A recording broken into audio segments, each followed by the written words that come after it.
Good morning. जो भी English medium के स्टूडेंट हैं या सीबीएसई बोर्ड या बिहार बोर्ड के भी जो इंग्लिश मीडियम में पढ़ते हैं उनको बताते हैं कि ये ऑनलाइन क्लास तो चल रहा है यूट्यूब पर। पहले रेगुलर हम नहीं दे पा रहे थे, अब भी नहीं दे पा रहे हैं, लेकिन तब भी एक कोशिश है। लेकिन आप लोग चिंता नहीं करेंगे, क्लास जब खुलेगा तो टाइम बढ़ा करके आप लोग को वो सारी चीज़ें ऑफलाइन भी पढ़ाई जाएगी। इसलिए घबराने की ज़रूरत नहीं है, सतर्क रहने की ज़रूरत है, स्वस्थ रहने की ज़रूरत है, तो पढ़ाई तो हो ही जाएगी। जो ही कोरोना का संकट थोड़ा भी टला, वैक्सीन वगैरह बन जाएगा, आ जाएगा। कल भी 2000 लोगों पर वैक्सीन का ट्रायल स्टार्ट हुआ है, तो वैक्सीनेशन जो ही प्रूफ हो जाएगा कि सक्सेसफुल है तो हम लोग का इंस्टीट्यूशन खुल जाएगा। तो हम लोग प्रत्येक दिन एक दूसरे से इंटरेक्ट करेंगे, एक दूसरे से बातें करेंगे, रेगुलर क्लासेस होंगी और आप लोगों को कहीं कोई परेशानी का सामना करना नहीं पड़ेगा। सीबीएसई बोर्ड ने जैसा 25% कोर्स को भी रिड्यूस किया है, तो उसमें भी घबराने की बात नहीं है। वो अपने अनुभव के आधार पर लोग बेहतरीन करेंगे। रिजल्ट भी सीबीएसई का कल आया। हालांकि रिजल्ट इस बार का तो 3 ही पेपर का एग्ज़ाम हुआ था तो थोड़ा सा है, लेकिन तब भी अच्छा रहा रिजल्ट। केमिस्ट्री में 93 हाईएस्ट मार्क्स लाया है शिवम कुमार ने, और भी बच्चे हैं 88 नंबर लाए, 91 नंबर लाए हैं। वो सब है जो आप लोग जब क्लास में आएंगे तो उन लोगों से भेंट आप लोग को करवाएंगे। और आप जानते ही हैं बिहार बोर्ड में अभिषेक सुमन जो टॉपर रहा, 4th रैंक लाया पूरे बिहार में, और केमिस्ट्री में 96 मार्क्स लाया। ये सब बात आपको पता हो या न हो, हम बता देते हैं। वैसे क्लास में जब आएंगे तो सभी स्टूडेंट आप लोग को विजिट करेंगे ही। तो हम सॉल्यूशन चैप्टर का भी शुरुआत में लेक्चर दिया था, उसमें बहुत सारी बातें आई, बहुत सारा बात सीखे। आज हम केमिकल काइनेटिक्स, एक और यूनिट है फिजिकल केमिस्ट्री का, उसको समझाने का प्रयास करते हैं। तो केमिकल काइनेटिक्स यह भी 5 मार्क्स का चैप्टर है। यह केमिकल काइनेटिक्स आखिरकार होता क्या है? तो कोई भी रिएक्शन अगर होता है तो वह रिएक्शन अपने कुछ न कुछ स्पीड से होता है। जैसे अगर आप लेबोरेटरी में नाइट्रोजन को हाइड्रोजन के साथ मिक्स कर रहे हैं तो अमोनिया बन रहा है, रिएक्ट करा रहे हैं तो अमोनिया बन रहा है। तो ऐसा नहीं है कि आप नाइट्रोजन को रख दिए और हाइड्रोजन को रख दिए और अमोनिया उधर मिल गया। अमोनिया मिलेगा लेकिन सर्टेन टाइम में मिलेगा, कुछ टाइम में उसका कंसंट्रेशन मतलब उसका जो फेज है, कंसंट्रेशन है, वह चेंज होकर के अमोनिया में परिवर्तित होगा। तो कहने का मतलब है हमारा कि टाइम के साथ रिएक्शन के रिएक्टेंट या प्रोडक्ट के कंसंट्रेशन में चेंज होता है। इसका मतलब है कि वहाँ रिएक्शन का रेट होगा, रिएक्शन का वेलोसिटी होगा। तो इस चैप्टर के तहत हम लोग बेसिकली रिएक्शन के वेलोसिटी यानी रेट के विषय में पढ़ेंगे। रेट के विषय में ही नहीं पढ़ेंगे, रेट को प्रभावित करने वाले कौन कौन फैक्टर हैं उसके विषय में भी पढ़ेंगे। उस रिएक्शन का क्या मैकेनिज्म होगा उसके विषय में भी पढ़ेंगे। उस रिएक्शन का क्या ऑर्डर होगा उसके विषय में भी पढ़ेंगे। उसका क्या एक्टिवेशन एनर्जी कितना चाहिए उसके विषय में भी बहुत सारी बातें हैं जो पढ़ेंगे। लेकिन बेसिकली इस चैप्टर को पढ़ाने का उद्देश्य है कि आप रिएक्शन के रेट को समझिए। किसको समझिए? रिएक्शन के रेट को। यानी कि अगर इसको हम डिफाइन करें तो हम लिखेंगे कि the branch of physical chemistry which deals with the study of rate of chemical reaction and its mechanism is called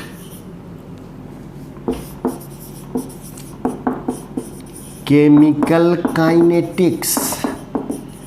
is called chemical kinetics, is called chemical kinetics. यानी केमिकल काइनेटिक्स के तहत हम लोग किसके विषय में पढ़ेंगे? तो rate of chemical reaction and it's mechanism, rate of chemical reaction and it's mechanism. तो सबसे पहले हम लोग देखते हैं कि रेट ऑफ केमिकल रिएक्शन क्या होता है। रेट ऑफ रिएक्शन, मान लीजिए कि कोई रिएक्शन है ए, यह चेंज किया है बी में। कोई रिएक्टेंट ए है, वो किस चीज़ में चेंज किया? प्रोडक्ट बी में। तो ए का इनिशियल कंसंट्रेशन तो होगा, इनिशियल कंसंट्रेशन, यानी मान लेते हैं इनिशियल कंसंट्रेशन 100 मोल पर लीटर है। क्या है? 100 मोल पर लीटर। कितना है? 100 मोल पर लीटर। यदि टाइम 0 है तो प्रोडक्ट तो कुछ भी नहीं बनेगा, यानी प्रोडक्ट हमारा क्या होगा? 0 होगा। प्रोडक्ट क्या होगा? चूंकि रिएक्शन इस समय दिए नहीं है तो रिएक्शन स्टार्ट नहीं होगा, और जब रिएक्शन स्टार्ट नहीं होगा तो क्या प्रोडक्ट बनेगा? नहीं बनेगा। तो अगर टाइम 0 है तो प्रोडक्ट भी क्या होगा? 0 होगा, राइट। लेकिन अगर टाइम कुछ हम दे दें, मान लेते हैं टाइम 10 सेकेंड दे देते हैं, तो स्वाभाविक है टाइम ज्यों ही मिला कुछ न कुछ रिएक्टेंट प्रोडक्ट में बदलेगा। अब प्रोडक्ट में कितना बदलेगा? मान लेते हैं 20 मोल पर लीटर बदला, तो रिएक्टेंट क्या बचेगा? 80 मोल पर लीटर। अगर t इक्वल टू 30 सेकेंड दे दें, अगर ये 60 मोल बना तो ये क्या बचेगा? 40 मोल per litre.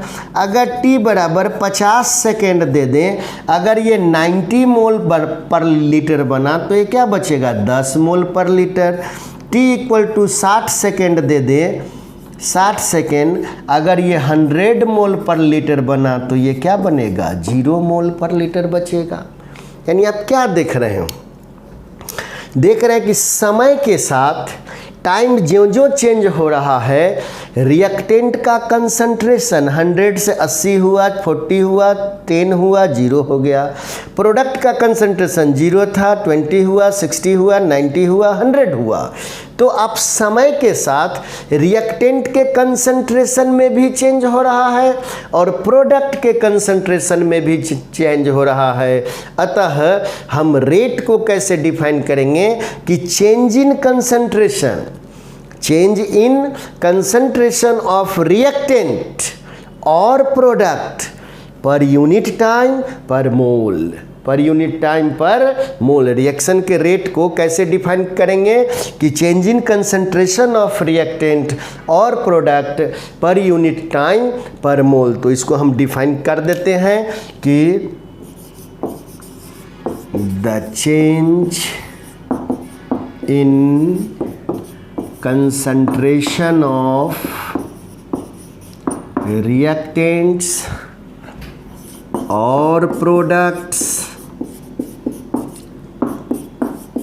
per unit time per mole is called rate of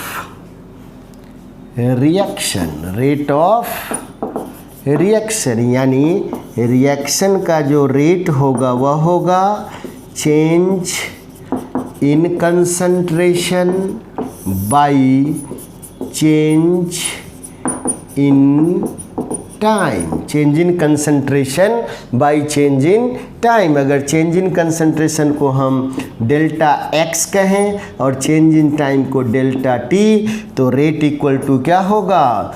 rate equal to होगा delta x by delta t। Delta x by delta t differential के टर्म में dx बाई dt, डिफरेंशियल के टर्म में लिखेंगे तो क्या होगा? dx by dt।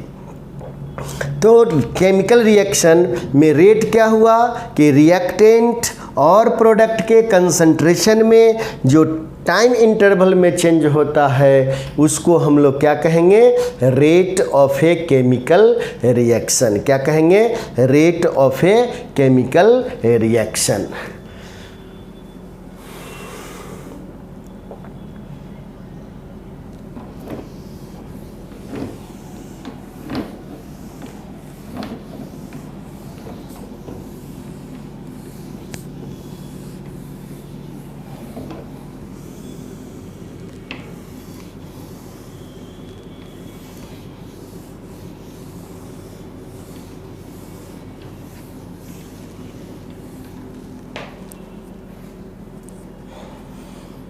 यानी रेट इक्वल टू क्या हो गया, change in concentration by change in time. तो चेंज इन कंसंट्रेशन यानी कंसंट्रेशन का यूनिट क्या होता है, अब यूनिट अगर निकालेंगे यूनिट ऑफ रेट तो क्या होगा, change in concentration by change in time. तो चेंज इन कंसंट्रेशन के लिए क्या होगा, कंसंट्रेशन का यूनिट क्या होता है, मोल पर लीटर, और टाइम का यूनिट क्या ले लें, सेकेंड। तो इसका यूनिट होगा मोल पर लीटर पर सेकेंड, मोल पर लीटर पर सेकेंड। अगर टाइम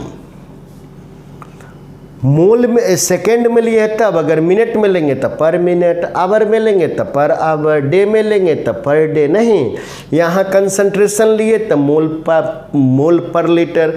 अगर प्रेशर लेते तो प्रेशर का यूनिट क्या है, बार है, एटीएम है, एमएम है, सीएम है, पास्कल है, टॉर है, नहीं तो उसको लिखते। लेकिन यहाँ चूँकि कंसंट्रेशन टर्म का यूज किए हैं, प्रेशर टर्म का यूज नहीं किए हैं, इसीलिए हमने यूनिट क्या लिखा, मोल पर लीटर पर सेकेंड। अब आप देखिए जैसे कि कोई रिएक्शन है,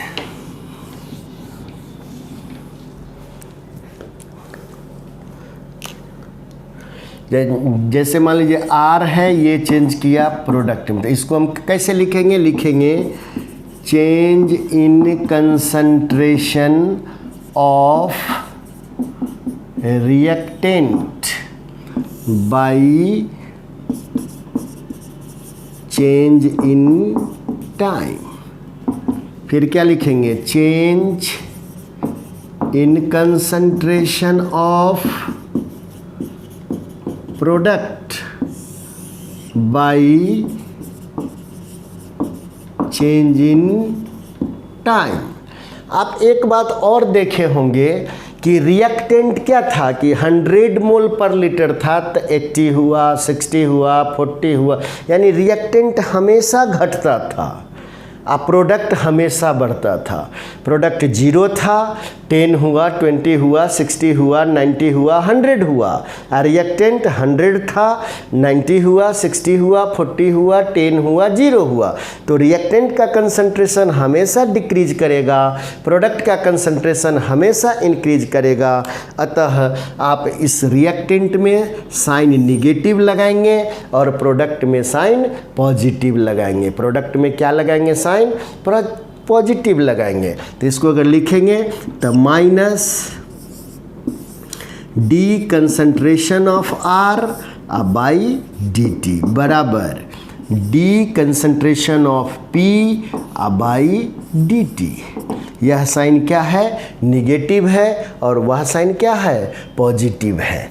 दूसरा एग्जाम्पल फर्स्ट, एग्जाम्पल सेकेंड। मान लीजिए A plus B tends to C plus D है प्रोडक्ट, तो हम क्या करेंगे, तो इसको लिखेंगे D concentration of A by D T equal to D concentration of B by D T बराबर D concentration of C by D T बराबर D concentration of D by D T. यह साइन क्या होगा, negative, यह sign क्या होगा, negative, चूंकि दोनों क्या हैं, रिएक्टेंट हैं, दोनों क्या हैं, रिएक्टेंट हैं। तीसरा एग्जाम्पल देखिए, AA plus BB tends to CC plus DD। तो ये जो कॉफिशिएंट है, इस कॉफिशिएंट को लिखेंगे 1/A D concentration of A by DT equal to 1/B D concentration of B by DT बराबर 1/C D concentration of C by DT बराबर D concentration of 1/D concentration of D by DT। यह sign क्या होगा, negative, यह sign भी क्या होगा, negative होगा। तो ये तीनों फॉर्मेट में आप किसी भी रिएक्शन का रेट आसानी से लिख सकते हैं, रेट के टर्म में उसको एक्सप्रेस कर सकते हैं।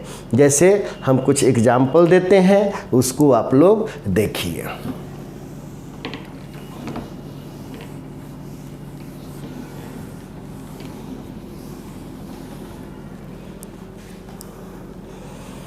एग्जाम्पल है, जैसे example N2 plus 3H2 tends to 2NH3। तो इसको रेट के टर्म में लिखेंगे तो कैसे लिखेंगे,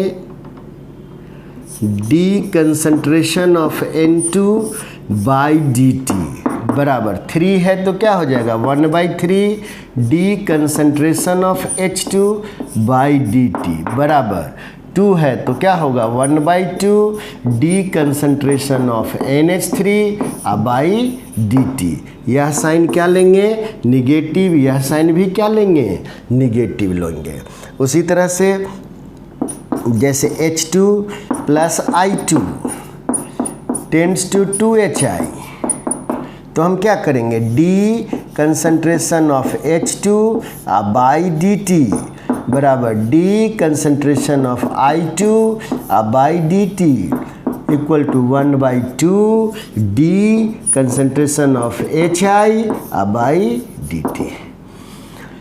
यह साइन क्या होगा, निगेटिव, यह साइन क्या होगा, निगेटिव। तो आपको ये एग्जाम्पल है, अब इसके बेस पर आपको हम कुछ होमवर्क दे देते हैं, उसको आप बना लेंगे।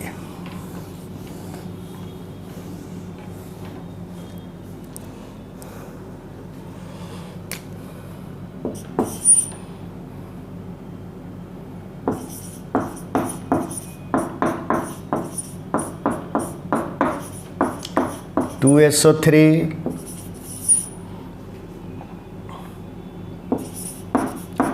2NO plus O2 tends to 2NO2 2HI tends to H2 plus I2 PCl5 decompose करेगा PCl3 plus Cl2 CH3 COO C2H5 plus H2O tends to CH3 COOH plus C2H5OH। ये पांचों रिएक्शन है, उसको रेट के टर्म में आपको लिखना है। तो हम लोगों ने देखा आज कि रिएक्शन का रेट क्या होता है, रिएक्शन का वेलोसिटी क्या होता है, रिएक्शन कैसे प्रोसीड करता है, रिएक्शन में क्या रेट होगा, क्या स्पीड होगा, क्या वेलोसिटी होगा। तो ये आप लोग समझेंगे। इस पांचों क्वेश्चन का आंसर मेरे व्हाट्सएप पर आप देंगे। जो भी CBSE के स्टूडेंट हैं या इंग्लिश मीडियम के स्टूडेंट हैं, उनको हम कहना चाहते हैं कि हमारा ऐप प्ले स्टोर पर केमिकल साइंस क्लासेस के नाम से इंस्टॉल है। उस केमिकल साइंस क्लासेस ऐप को डाउनलोड कर लेना है और डाउनलोड करने के बाद आपको मैसेज के थ्रू हम यूज़र ID और पासवर्ड भेजे हैं। उस उस यूज़र आईडी और पासवर्ड से लॉगिन करके और लॉग इन करने के बाद आप क्या करेंगे कि वहाँ पर आप देखिएगा ऊपर में होमवर्क का एक कॉलम चलता मिलेगा, या फिर वीडियो ट्यूटोरियल में जाकर और आप इस वीडियो को देखेंगे। अंडरस्टैंड। अगर कोई टेक्निकल फॉल्ट आती है तो मैं हमारे व्हाट्सएप पे आप संपर्क कर सकते हैं। आप लोगों का बहुत बहुत धन्यवाद। कोरोना है, इसीलिए सबसे ज़्यादा ज़रूरी है स्वास्थ्य की रक्षा करना। इसलिए स्वस्थ आप रहेंगे तभी हम आप स्वस्थ रहेंगे तभी हम कल आकर के पढ़ेंगे और हम आपको पढ़ा पाएंगे। अतः घर में रहें, मास्क का हमेशा उपयोग करें और किसी के संपर्क में न आवें, क्योंकि अब ये कोरोना महामारी का रूप ले चुका है। प्रत्येक दिन हजारों लोग संक्रमित हो रहे हैं, हजारों लोगों की मौतें हो रही हैं। इसलिए इसमें सुरक्षित रहें, अपने आप का ख्याल रखें, अपने घर के सदस्यों का ख्याल रखें, मम्मी पापा का, दादाजी का भी ख्याल रखें और खुद का भी ख्याल रखें। समाज के लोगों को भी इस सब बातों के लिए जागरूक करते रहें। बहुत बहुत धन्यवाद।